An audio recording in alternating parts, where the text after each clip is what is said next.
हर हर महादेव। आज हम आपको जो घटना बताने जा रहे हैं ये लखनऊ की है और 4-5 महीने पहले हमारे पास एक फोन आया था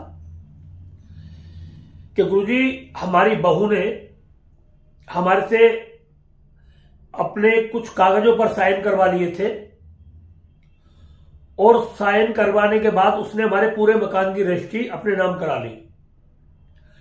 उसमें उसके भाई, उसकी भाभी, ये दोनों इन्वॉल्व थे और एक उसका जो बहू है उसका कोई ऐसे ही जानकार व्यक्ति था, उसमें उसकी बहुत बड़ी भूमिका रही थी। तो ये 4 व्यक्ति थे, बहू, एक उस बहू का जानकार और उसके भाभी और भाई। लड़का सीधा था, 2 बच्चे थे उस पर। तो उस औरत ने अपना रंग दिखाना शुरू कर दिया सास ससुर को और उनके साथ इतना बदतमीजी से व्यवहार करती थी कि उनको घर में रहना, उसका जीना मुश्किल कर दिया। और अंत में जब लड़के ने उस बहू को धमकाने की कोशिश की तो उसने बोला तू भिखारी है, तेरे पास कुछ भी नहीं है, सब कुछ मेरे नाम है और ये बहुत पहले मेरे नाम कर चुके हैं रजिस्ट्री। जब लड़के को यह बात पता लगी तो लड़के ने अपने पिता से पूछा कि आपने कुछ ऐसा किया है? बोले बेटा मैंने कुछ भी ऐसा नहीं किया है। तो फिर इसके नाम रजिस्ट्री कैसे हो गई? लड़के ने पूछा। उसने बोला कि मुझे कोई नहीं पता इसने कैसे ये नाम रजिस्ट्री करवाई है, कैसे नहीं करवाई है, इसके बारे में कोई मुझे जानकारी नहीं है। मित्रों, घर में इतना कलेश बढ़ना शुरू हो गया कि उस औरत ने कहा कि इस घर में ये माँ बाप तेरे नहीं रहेंगे, तुझे इनको बाहर करना पड़ेगा। अगर तुझे रहना है तो इनको तुझे बाहर करना पड़ेगा, तब तू रहेगा, नहीं रहेगा। लड़के के दिमाग में कुछ नहीं आ रहा, माँ बाप के दिमाग में कुछ नहीं आ रहा। पाड़ पड़ोस के लोगों ने बहुत समझाने का प्रयास किया मगर औरत इतनी नंग थी, उसने किसी की बात को नहीं चलने दिया। थोड़े बहुत पुलिस, कोर्ट कचहरी, पुलिस में खबर भी गई। कोर्ट कचहरी के लिए कोई पैसा उनके पास था नहीं, ऐसा बेचारे उनके पास क्या था? कुछ भी नहीं था।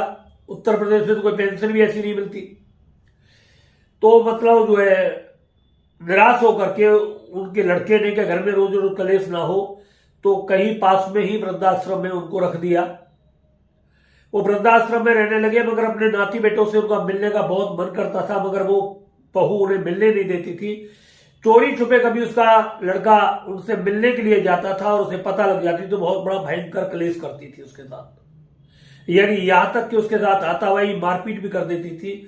लड़का डर के वजह से या शर्म की वजह से अपने माँ बाप को पाड़ पड़ोस में नहीं बताता था मगर उस औरत ने बहुत ही ज्यादा हद कर दी थी, लिमिट पार हो चुकी थी। दोनों दंपत्ति बुजुर्ग उसमें वृद्धाश्रम में रहने लगे, काफी समय हो गया। तो उस वृद्धाश्रम में कोई व्यक्ति हमारी वीडियो देखता था और उन्होंने हमारी वीडियो उनको दिखाई। सारी बात उन्होंने जब समझ में आई तो उन्होंने हमारे पास फोन किया और उन्होंने अपनी सारी स्थिति हमें बताई। बोले बेटा ऐसे से मेरे साथ हुआ है और मेरा पूरा अच्छा खासा घर था, वो सब कुछ मेरे हाथ से छिन गया और एक दयनीय अवस्था में हम यहाँ घुटन में जी रहे हैं। हमारे पास कोई साधन भी नहीं है, कोई पैसे की ऐसी व्यवस्था भी नहीं है जिससे कि हम अपना जीवन यापन कर सके। और अब बहू मेरे ना तो बेटे को शांति से जीने दे रही है और मुझे तो कुछ ऐसा लगता है कि कुछ दिन बाद मेरे बेटे को ना मार दे वो, क्योंकि वो किसी और आदमी के चक्कर में पहले से फंसी हुई है। तो हमने उनसे पूछा आप चाहते क्या हो? बोले मैं अपना घर चाहता हूं और किसी भी तरीके से उस औरत से मुझे मेरी जमीन वापस मिल जाए, बस ऐसा हो और वो जमीन में अपने बेटे के नाम करूंगा। अंतिम अवस्था जब हम मर जाएंगे तब मेरे जमीन मेरे बेटे और मेरे नाती पोते के नाम आ जाए, बस मैं यही चाहता हूं और मुझे मेरे नाती पोते मेरा बेटा मिल जाए बस। बहू के बारे में उनका कोई विचार नहीं आ रहा था क्योंकि उसने गलत कर दिया था।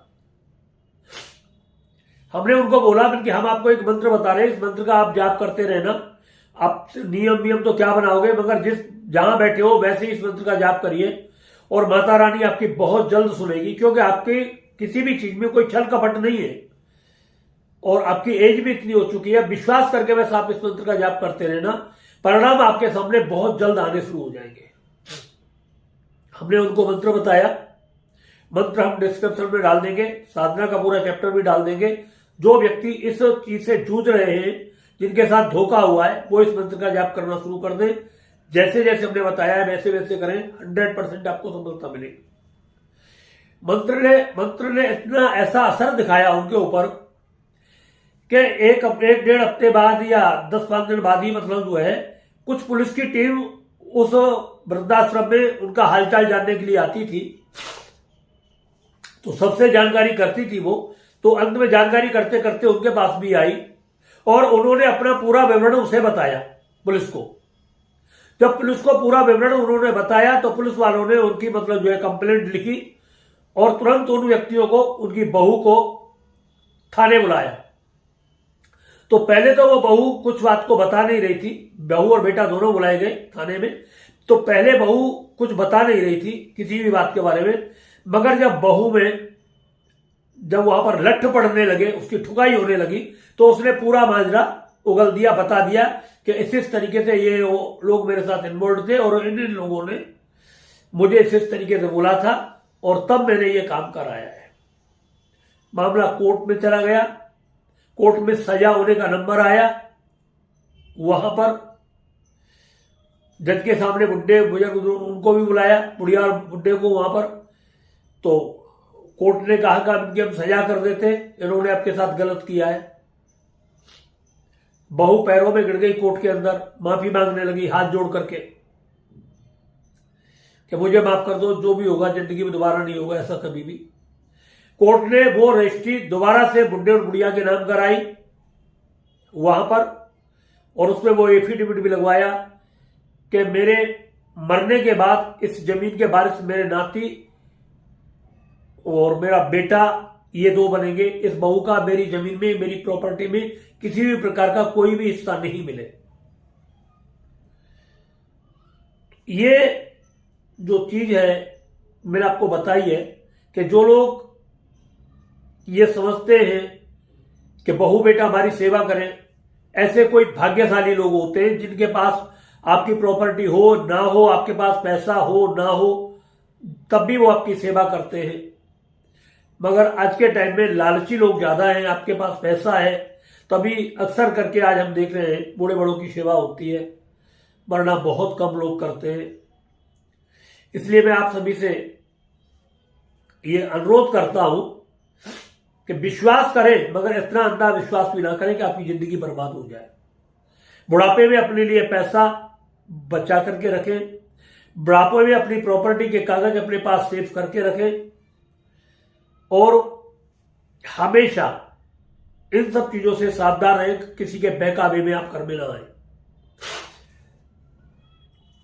तो इसी बात को मैंने आपको बताया है कि मां बगलामुखी की साधना ने, मां बगलामुखी के मंत्र में कोई साधना भी नहीं की उन्होंने और तुरंत मां ने अपना असर दिखाया और कैदी को ला करके कोर्ट तक पहुंचा दिया।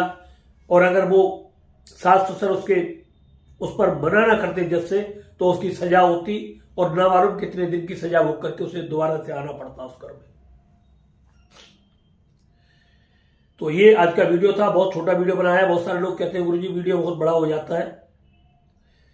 अगर आपके सामने ऐसी कोई समस्या है या आपके किसी परिवारजन के सामने समस्या है या किसी रिलेशन के सामने ऐसी समस्या है तो आप ये वीडियो उन तक जरूर पहुंचाएं। इस साधना का पूरा विवरण में अपने डिस्क्रिप्शन में डाल दूंगा, आप वहां पर भी देख सकते हैं। आप हमारा फेसबुक पर भी जा सकते हैं, फेसबुक पेज पर जा सकते हैं, वहां भी देख सकते हैं। ये सब चीज आपको उपलब्ध हो जाएंगी वहां पर। अगर आपको वीडियो अच्छा लगा तो इसको शेयर करें, लोगों तक इसको पहुंचाने की कोशिश करें, जरूरतमंद लोगों तक, और चैनल को सब्सक्राइब करें और एक लाइक भी कर दें। हर हर महादेव, जय माता की।